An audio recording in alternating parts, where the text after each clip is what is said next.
최근에 어떤 영화 보셨어요? 라는 질문에 누군가는 최근 넷플에 올라온 황야를,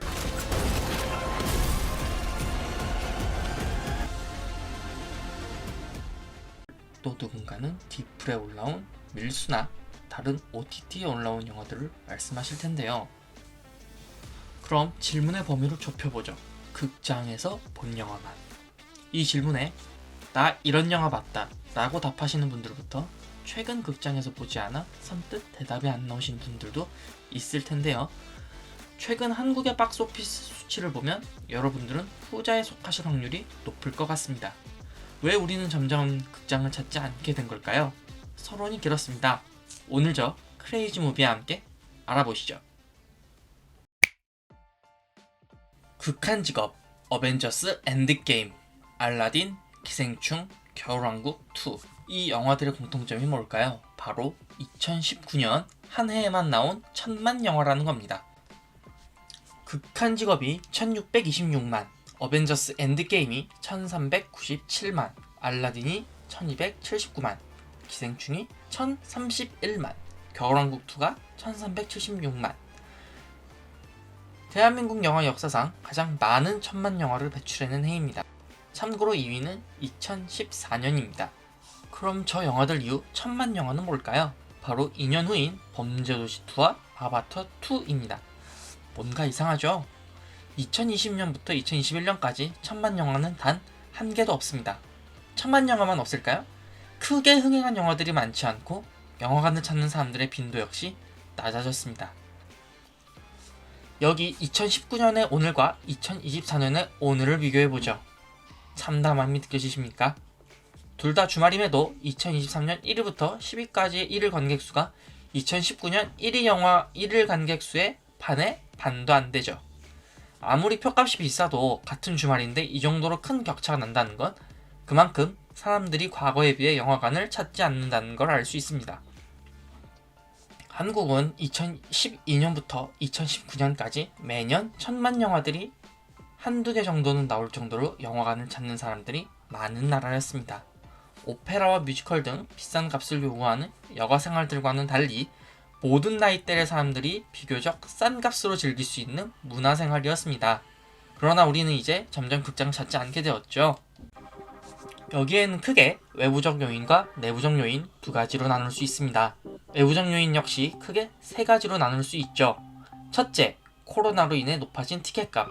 둘째, 신흥 OTT 콘텐츠들의 등장. 셋째, 너무 빨리 풀리는 VOD들과 불법 스트리밍 사이트들의 등장. 하나씩 살펴보죠.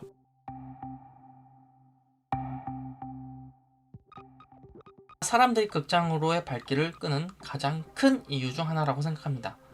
본래 만원이던 티켓값이 몇 년 사이 15,000원을 찍어버리면서 편하게 낼 수 있던 가격이 부담되는 가격으로 변하며 관객들은 영화값이 아깝지 않은 영화들만 찾게 됐죠. 이는 뒤에 내부적 요인으로 이어집니다. 코로나 이후 가장 큰 이득을 본 게 있다면 바로 OTT들이 아닌가 싶은데요. 특히 넷플릭스는 코로나로 인해 외출의 제한을 둔 우리에게 여러 재밌는 콘텐츠들을 선보이며 영화 한 편 볼 돈으로 넷플릭스 한 달 구독하면 더 많은 걸 볼 수 있는데 왜 극장을 가? 라는 관념을 아주 깊숙이 박히게 한 장본인 중 하나입니다. 솔직히 이때 넷플릭스는 대단해요. 집에서 오징어 게임, 지금 우리 학교는, 더글로리 같은 넷플 오리지널 드라마들과 극장에 걸려있는 영화들도 좀만 기다리면 넷플릭스에 뜨니 사람들이 극장에 갈 필요성을 못 느끼고 우리에게 극장이란 곳의 인식 자체를 바꿔버렸거든요. 그 생각이 코로나가 끝난 지금까지도 크게 영향을 미치고 있다 생각합니다.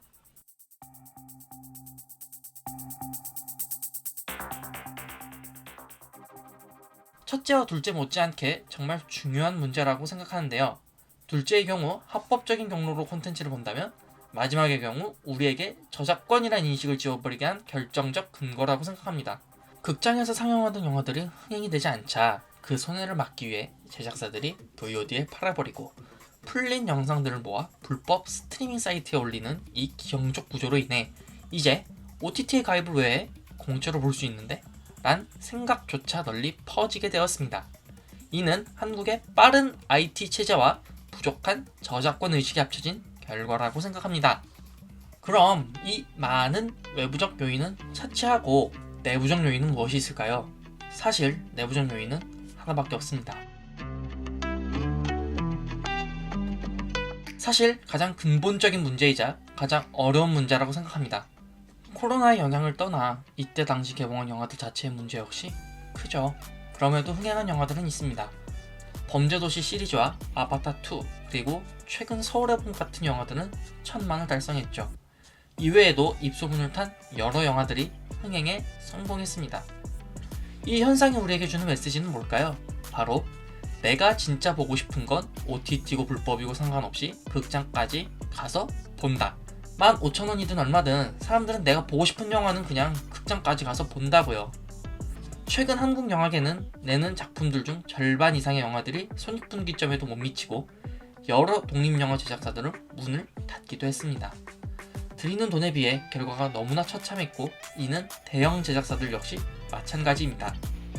대표적으로 한국의 대형 영화 제작사 중 하나인 CJ ENM은 코로나 기간 동안 손익분기점을 넘는 영화들이 절반도 되지 않으며 실예로 제작비 700억 이상을 쏟아부은 외계 플러스 2는 1, 2부 통합 약 300만이 좀 안되게 흥행했습니다.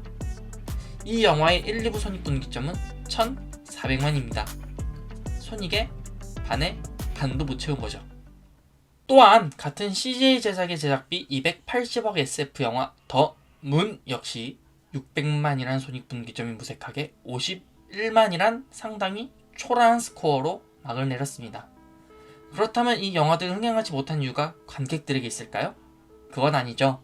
재미없는 걸 안 봤다고 관객들을 탓할 순 없습니다. 냉정하게 들릴 수 있겠지만 영화가 잘 안 되는 건 모두 영화 탓입니다. 얼마를 들여 얼마나 힘들게 촬영을 했던 재미없는 영화의 관객들은 15,000원은커녕 1,000원이란 돈도 시간도 쓰지 않죠. 앞으로는 규모도 크고 극장에서만 봐야 재미있는 영화들이 더욱 흥행할 겁니다. 소자본이 투입된 영화들 및 독립영화들은 더더욱 힘든 상황에 놓이게 되겠죠. 지금까지의 말들만 보면 얜 한국영화 싫어하나? 왜 저렇게까지 안 좋게 말하지? 라고 생각하실 수도 있을 것 같습니다. 하지만 전 누구보다 한국 영화를 사랑하는 사람입니다. 아무리 넷플릭스, 디즈니 등 OTT 회사들에서 한국 작품들이 잘 나가도 결국 돈 버는 건 해외 기업들이죠. 해외 자본으로 만든 다른 나라의 작품에 얼마나 공을 들이겠냐는 생각도 듭니다. 제작자들에겐 얼마 떨어지지도 않는데 한국인들이 가장 재밌어할 영화는 결국 한국 영화입니다.